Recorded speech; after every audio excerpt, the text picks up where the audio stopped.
তো সবাই বলছে যে আমি একটা মুসলিমের মেয়ে হয়ে যদি ওকে ভালোবেসে হিন্দু ধর্ম গ্রহণ করতে পারি, তো একটা হিন্দু ছেলে হয়ে একটা মুসলিমের মেয়েকে ভালোবেসে কেন মুসলিম ধর্ম গ্রহণ করতে পারবে না।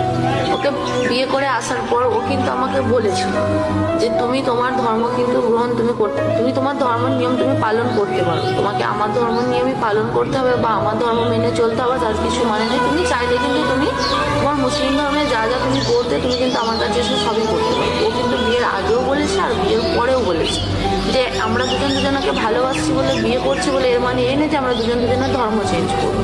তো আমরা ভালোবাসছি শুধু দুজন দুজনকে ভালোবেসেছি। তো আমি আসার পরও কিন্তু বন্ধুরা যখন ছিলাম আমি ওর সাথে, কিন্তু ও আমাকে কোনো রকম প্রেশারও দেয়নি আর প্রেশার দিয়ে ওর ধর্ম আমাকে গ্রহণ করায়নি।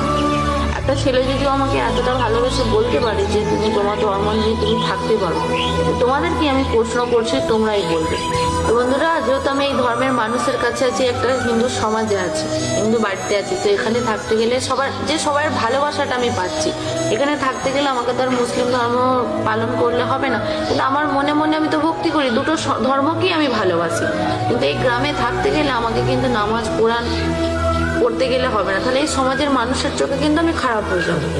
আমাকে এই মানুষগুলো যেভাবে ভালোবাসা দিচ্ছে, একটা সব জিনিস একটা যে বলি তোমাদেরকে একটা সবারই পবিত্র জায়গা বলে আছে। এই হিন্দু ধর্মে যেমন একটা পুজো আজা পুজো যেখানে যা অনুষ্ঠান হয় হিন্দু ধর্মে, কিন্তু এটা একটা পবিত্র জায়গায় বলে। আমাদেরও পবিত্র জায়গা আছে যেখানে অনেক হিন্দু মানুষদেরকে কিন্তু আমাদের মুসলিম মানুষরা ওখানে অ্যাকসেপ্ট করে না। সেভাবে এখানে কিন্তু আজকে আমি যে এতটা আনন্দ করে সবার সাথে হাসি মজা করে একটা পুজোর অনুষ্ঠানে যাচ্ছি, পাড়ার অনুষ্ঠানে যাচ্ছি, হার একটা অনুষ্ঠানে কিন্তু আমি গিয়ে ওখানে আনন্দ করছি। কিন্তু আজকে যদি আমি নামাজ পড়ি, শাখা সিঁদুর না পড়ি, এখানে যদি থাকি, তাহলে এই ধর্মের মানুষগুলো কি আমাকে ভালোবাসবে না ভালোবাসাটা দেবে?